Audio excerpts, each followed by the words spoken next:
The morning sun filtered through the tall windows of courtroom 302, casting long shadows across the polished wooden floors. Judge Richard Harrison sat behind his elevated bench, his silver-rimmed glasses perched firmly on his nose as he shuffled through the day's cases. At 62 years old, he had spent the last 15 years in this very courtroom, handling what felt like endless traffic violations and minor offenses. "Next case," he called out, his voice carrying the weight of authority that came from years of practice. The bailiff announced the case number, and Sarah Jenkins stepped forward from the waiting area. Judge Harrison looked up briefly, then back down at his papers. Another traffic violation, another routine morning. But something about the woman standing before him made him pause. Sarah Jenkins stood tall and dignified, wearing a well-tailored black blazer and matching pants. Her natural hair was styled professionally, and she carried herself with quiet confidence that seemed unusual for a traffic court defendant.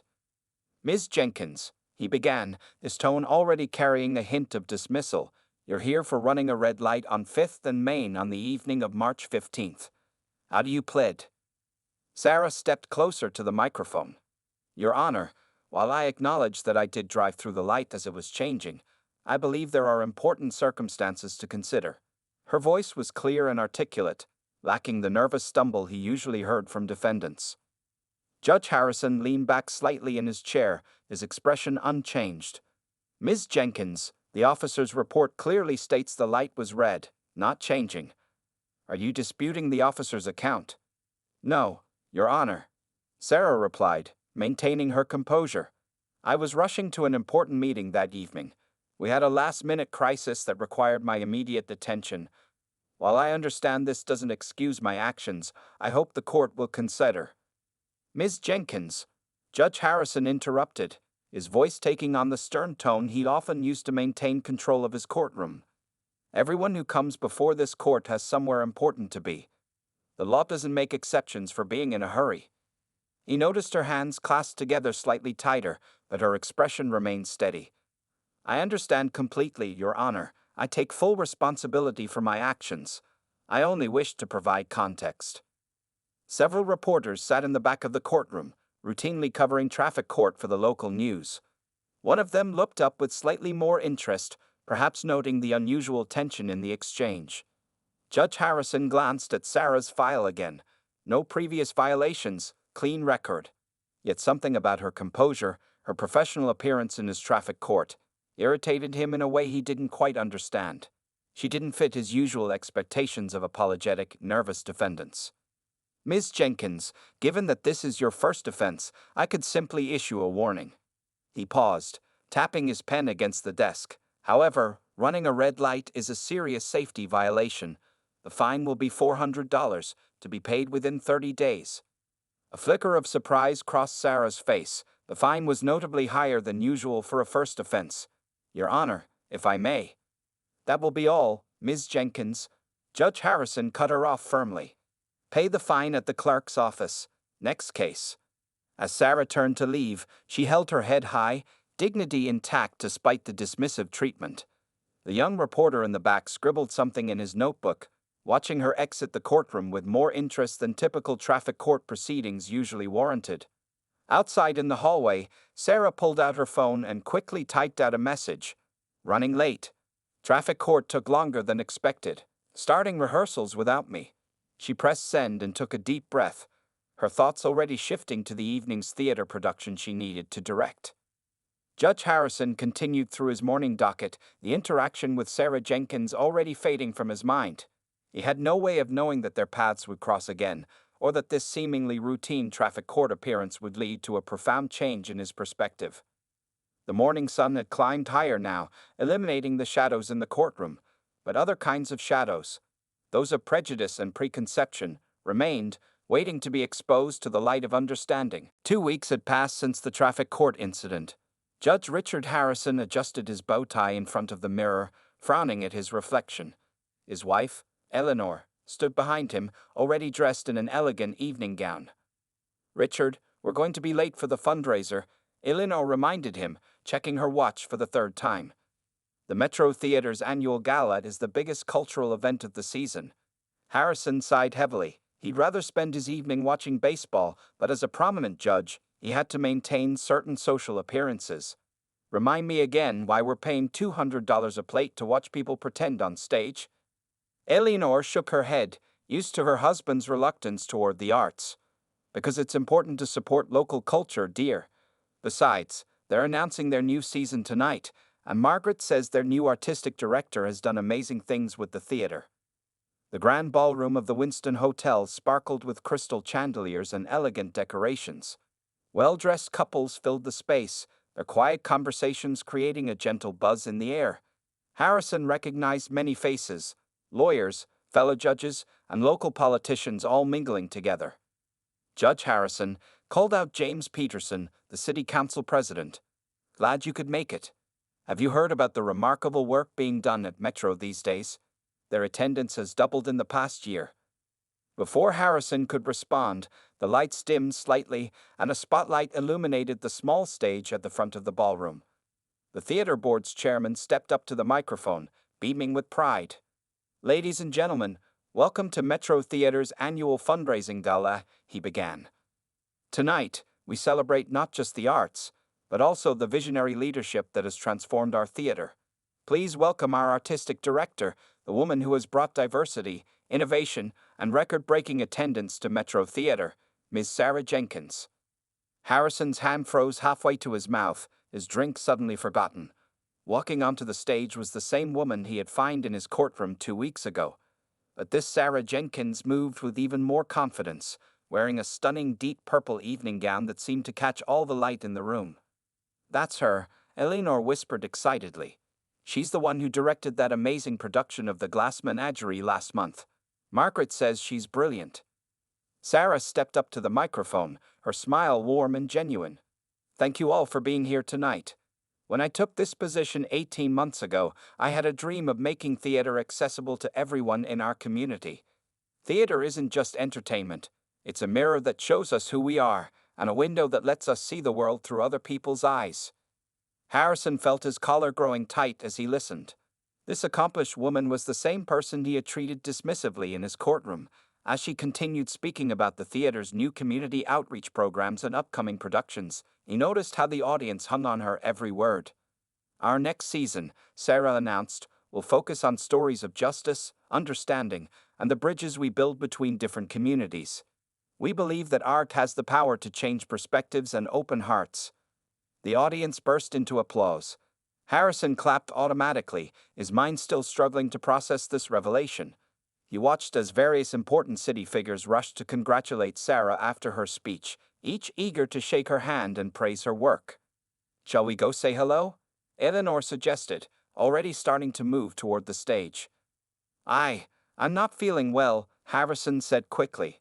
"Perhaps we should head home early." On the drive home, Eleanor chatted excitedly about the theater's plans, but Harrison barely heard her. He kept seeing 2 images in his mind: Sarah Jenkins standing in his courtroom, being cut off mid-sentence, and Sarah Jenkins commanding the respect of the entire city's elite with her presence and vision.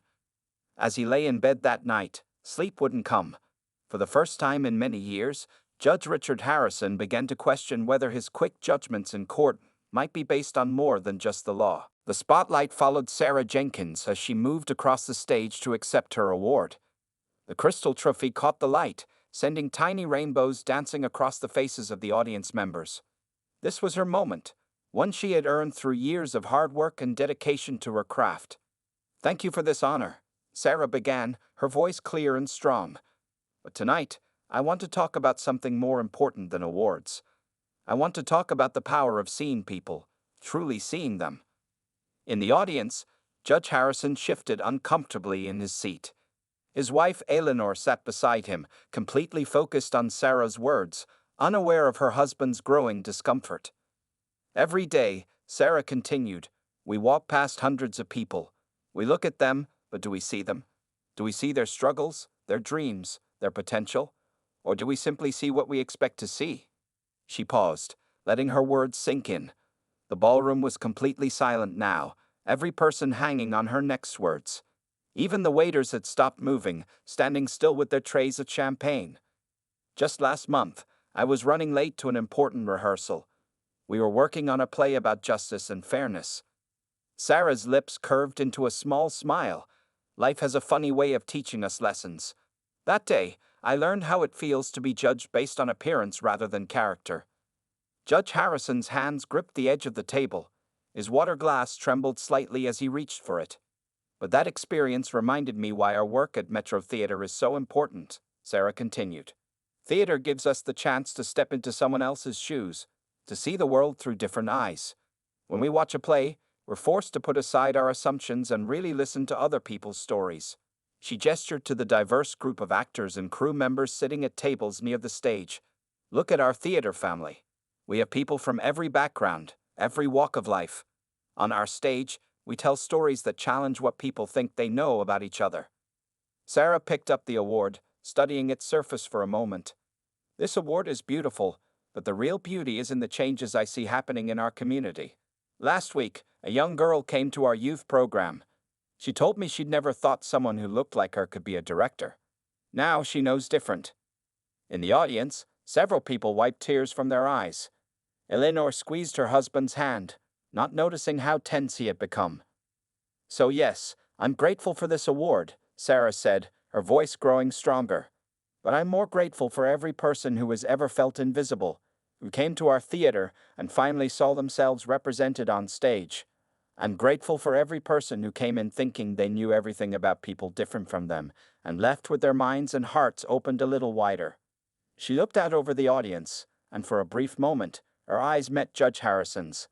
There was no anger in her gaze, no accusation, only a calm certainty that made him want to look away. Tomorrow, we begin rehearsals for our new play, Blind Justice. It's a story about how we see each other, about the assumptions we make, and about the courage it takes to admit when we're wrong. I invite everyone here to come see it. More importantly, I invite you to come see each other, really see each other, as human beings worthy of respect and understanding. The applause was thunderous. People rose to their feet, cheering and wiping away tears. Sarah smiled and bowed gracefully, then stepped back from the microphone. Judge Harrison remained seated, his hands shaking slightly as he clapped. Sarah's words echoed in his mind, forcing him to confront uncomfortable truths about himself. As she walked off the stage, he realized that this was more than just an acceptance speech. It was a mirror being held up to society, and he didn't like what he saw in his own reflection. Judge Harrison sat alone in his study at 2 a.m., the soft glow of his computer screen illuminating his troubled face. On the screen, video recordings from his past court sessions played one after another. He had been watching them for hours, unable to sleep after the theater gala. Next case, his recorded voice called out from the speakers. He watched himself handle case after case, noticing things he had never paid attention to before. The way he smiled at some defendants but not others. How he cut off certain people mid-sentence while letting others explain at length. Eleanor knocked gently on the study door. "Richard, are you coming to bed?" "Just reviewing some cases," he answered, his voice rough with fatigue. "Go ahead without me." She lingered in the doorway, concerned. "You've been different since the fundraiser. Is everything okay?" Harrison paused the current video, showing a young black man trying to explain a parking violation. "I'm fine," he lied. "Just some work I need to catch up on." After Eleanor left, he opened his court records from the past year. The numbers stared back at him. Higher fines for minorities, fewer warnings, stricter sentences. The evidence was there in black and white, impossible to ignore any longer. His phone buzzed with a text from his daughter, Catherine, a law student. "Dad, saw the article about Sarah Jenkins in the local paper. Isn't she the one you fined last month? Her new play about justice sounds amazing." Harrison put the phone down without answering. He rubbed his tired eyes, remembering Sarah's words at the gala. Theater gives us the chance to step into someone else's shoes. Now, watching his own behavior on screen, he was finally stepping into those shoes, and they were incredibly uncomfortable. The next morning, Harrison arrived at the courthouse earlier than usual. His clerk, Tom, noticed the dark circles under his eyes but knew better than to comment. "Tom," Harrison called out, "could you pull the statistics for all my traffic court rulings from the past 2 years? Break them down by demographics." "Of course, Your Honor," Tom replied, looking surprised. "Any particular reason?" Harrison stared out his office window at the morning traffic below. Just trying to ensure fairness in our court, he said quietly. Throughout the morning session, Harrison found himself hyper-aware of every decision, every word, every facial expression. When a young black woman appeared for a speeding ticket, he caught himself about to interrupt her explanation and forced himself to listen fully. During lunch break, he sat alone in his chambers, looking at the fresh statistics Tom had provided. The numbers confirmed his midnight revelations, clear patterns of bias in his rulings, unconscious but undeniable. His phone buzzed again. This time it was a group email from the local bar association announcing a seminar on racial bias in the justice system. He had ignored similar emails many times before, always thinking, I don't need that. I judge based on law, not race. Now, those words felt hollow. He opened his desk drawer and pulled out Sarah Jenkins' traffic court file.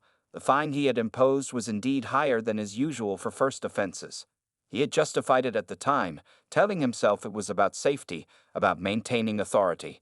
But now, reviewing the case with new eyes, he saw it differently. Your Honor? Tom's voice interrupted his thoughts.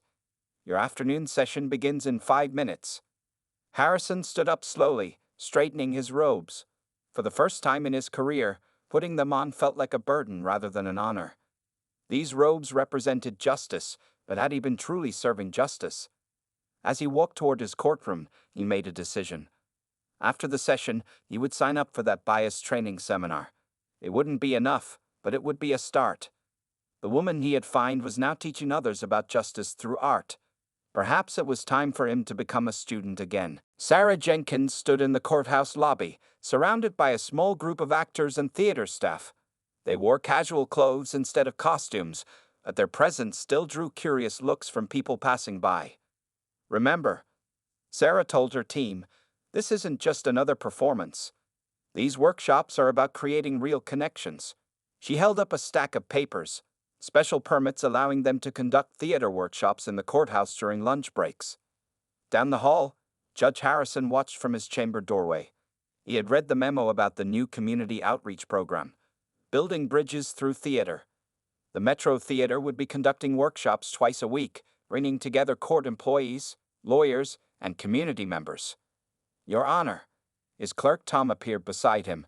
The first workshop starts in 10 minutes. Several judges have already signed up to observe. Harrison nodded slowly. And how many of our judges are participating? Just 2 so far, Tom replied. Most prefer to watch from the back. The large conference room had been transformed. Chairs were arranged in a circle instead of rows, and Sarah's team had somehow made the stuffy government space feel welcoming. People began filing in, court officers, administrative staff, and even a few defendants who had finished their hearings. Sarah looked up as Harrison entered the room. Their eyes met briefly, and she gave him a professional nod. Welcome, everyone, she said, turning to address the whole group.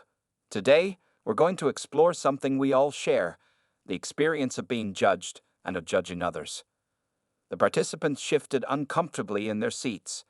Harrison chose a spot near the back, next to a young security guard who looked as uncertain as he felt. Let's start with a simple exercise, Sarah continued. Each of you has a card under your chair. On it, you'll find a character description. For the next hour, that's who you'll be. Harrison reached under his chair and pulled out his card. His stomach tightened as he read it. Single mother, 2 jobs, late to court because childcare fell through. Sarah moved around the circle, her voice gentle but firm. Now, without telling anyone your character, you'll act out a typical morning in the courthouse. Some of you will be staff, some will be visitors. Let's see how you treat each other.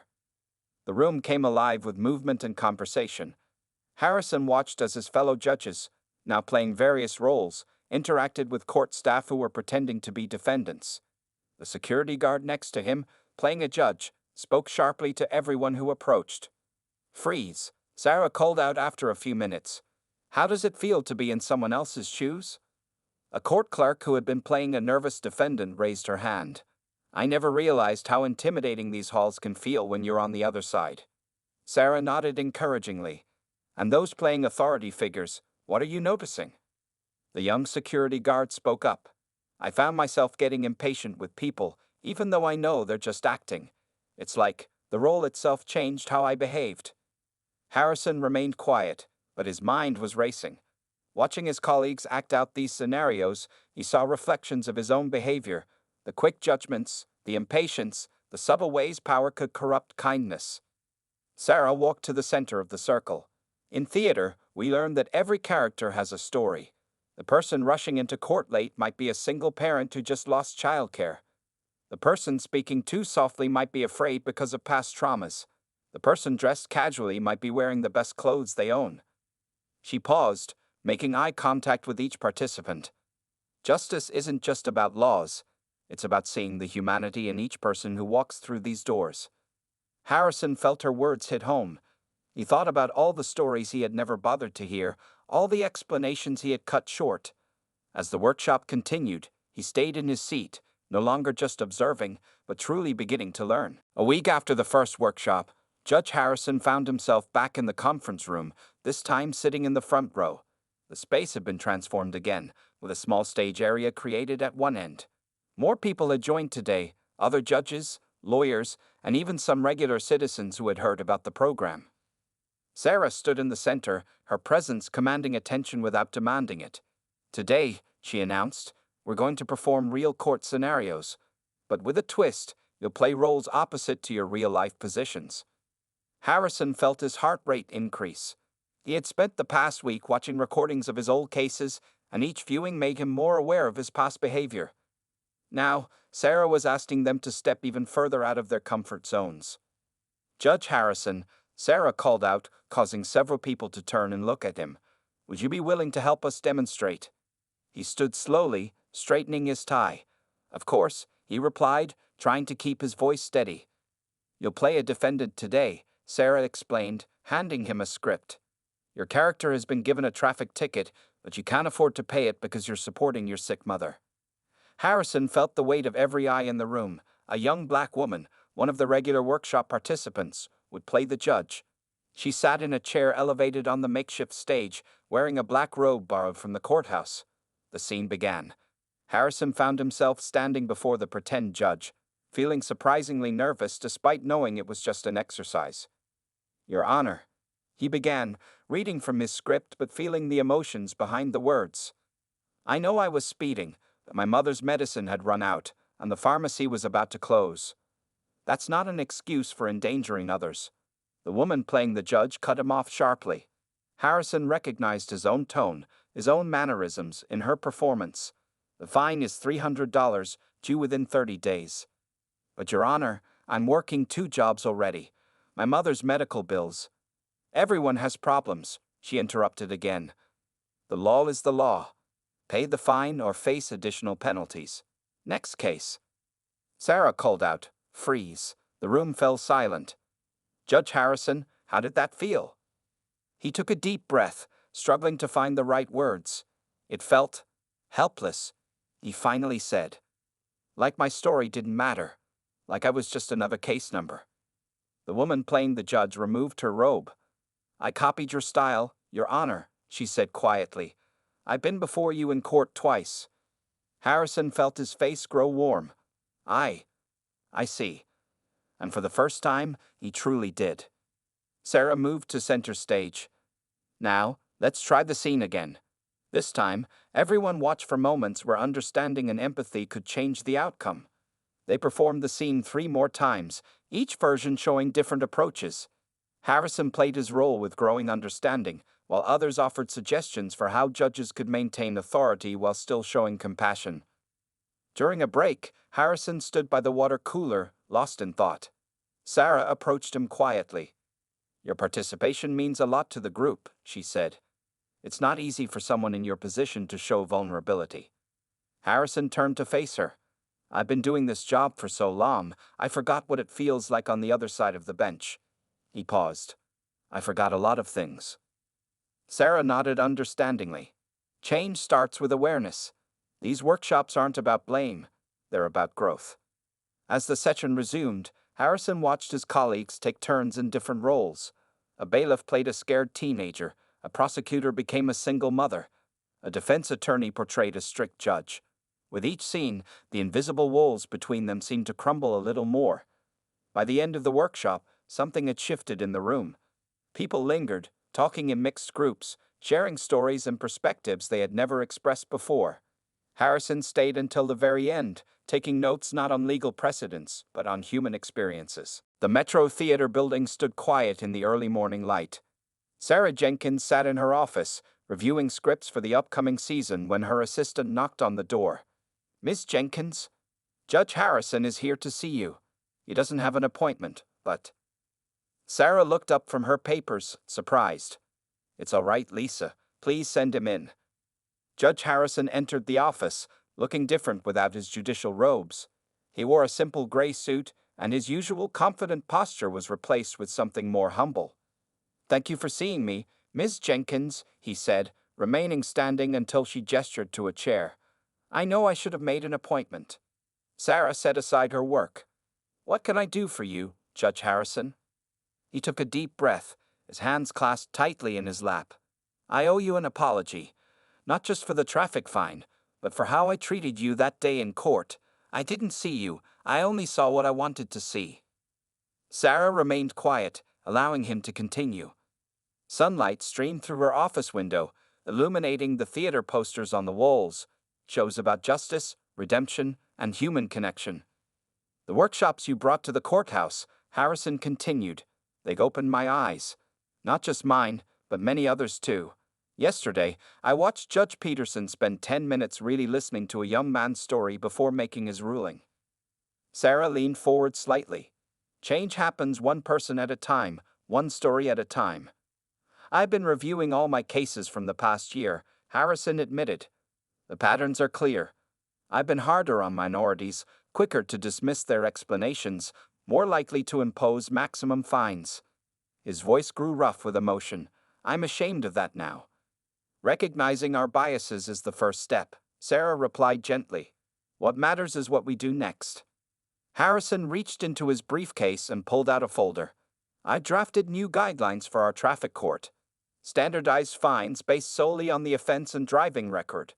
Mandatory time for every defendant to explain their circumstances. Regular bias training for all judges." He paused. "I'd like your input on these, if you're willing." Sarah took the folder, surprised by this unexpected turn. "You're serious about this?" "Your theater workshop taught me more in 2 sessions than 20 years on the bench," Harrison said. "We're supposed to be serving justice, but how can we do that if we're not seeing people as people?" Sarah stood and walked to her window, looking out at the city waking up. "When I started these workshops, some people thought I was wasting my time. Theater can't change the justice system, they said." "They were wrong," Harrison replied firmly. She turned back to face him. "The fine you gave me that day, it was unfair. But look what grew from that moment. Sometimes the worst experiences lead to the best changes." Harrison stood, straightening his jacket. "I've also signed up for the full series of bias training sessions at the Judicial Center. And I wondered if you might consider expanding your workshop program. Other courthouses have expressed interest." Sarah smiled, the first genuine smile she had given him. "Let's start with getting it right here, Judge Harrison. One courthouse at a time, one judge at a time, one story at a time. Please," he said, extending his hand, "call me Richard." As they shook hands, both felt the weight of the moment, not just a personal reconciliation, but the beginning of something larger. Through the window, they could see people entering the theater for morning rehearsals, each carrying their own stories, their own hopes for being seen and heard. Sarah picked up the folder with Harrison's proposed guidelines. "I'll review these and give you my thoughts. And Richard, thank you for being willing to change." As Harrison left the theater, he felt lighter than he had in weeks. The morning sun seemed brighter, and he really noticed, the faces of people passing by. Each one had a story, he thought. Each one deserved to be heard. 6 months had passed since Judge Harrison's visit to Sarah's office. The Metro Theater was packed for the opening night of Blind Justice, Sarah's new play about transformation in the justice system. Harrison sat in the front row, his wife Eleanor beside him, watching as the final preparations were made. "The house is completely sold out," Eleanor whispered. "Even the mayor is here." Harrison nodded, noticing how different the courthouse looked on stage. The set designers had captured its imposing architecture, but they'd also added mirrors everywhere, reflecting both the actors and the audience. The lights dimmed, and Sarah stepped out from behind the curtain. "Welcome to Blind Justice," she began. "This play is based on real stories from our community workshops. Every character you'll see tonight exists somewhere in our city, trying to be seen, trying to be heard." The play opened with a scene Harrison knew well, a traffic court session. But this time, the audience could hear the thoughts of every character: the nervous defendant, the overworked clerk, the judge who had stopped seeing people as individuals. In the months since their meeting, Harrison had worked closely with Sarah to implement changes in the courthouse. The new guidelines were in place, and every judge had completed bias training. More importantly, the theater workshops had become a regular part of courthouse life, breaking down barriers between the justice system and the community. On stage, the story unfolded through multiple perspectives. A judge learned to listen, a defendant found her voice, a community began to heal. Harrison watched as his own journey of transformation played out before him, woven skillfully into a larger narrative about justice and humanity. During intermission, he overheard conversations around him. "I had no idea what it felt like to stand before a judge," one woman said, wiping tears from her eyes. "My brother went through something just like this," another person shared. "Finally, someone is telling our stories." The second act focused on change and redemption. Harrison watched as the character based on himself struggled with his biases, faced his mistakes, and worked to make things right. Sarah had written the role with compassion, showing how people could learn and grow. In the final scene, the stage filled with people from all walks of life, each stepping forward to share their story. The mirrors on stage turned slowly, reflecting both the actors and the audience, until it became impossible to tell who was watching and who was being watched. As the play ended, the audience rose in a standing ovation.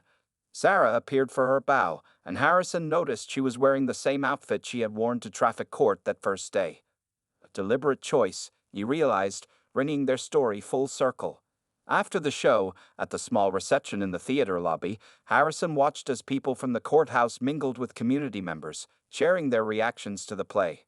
His clerk, Tom, was deep in conversation with a young activist. Judge Peterson was listening intently to a group of students. "You've started something remarkable," Sarah said, appearing beside him with 2 glasses of champagne. She handed him one.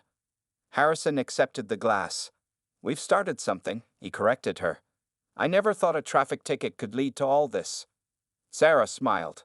"Sometimes justice works in unexpected ways." She looked around the lobby. "The mayor wants to take the program statewide. Other cities are interested too." "And to think," Harrison said quietly, "I'd almost let my prejudices stop me from seeing what was possible." They stood together, watching as their 2 worlds, theater and justice, continued to merge and transform each other. Through the lobby windows, they could see the courthouse lit up against the night sky. It looked different now, more welcoming somehow. "To justice," Sarah said, raising her glass. "To seeing people clearly," Harrison added. As they clinked glasses, both knew that their work was just beginning. But they had proven that change was possible, one story, one person, one moment of understanding at a time.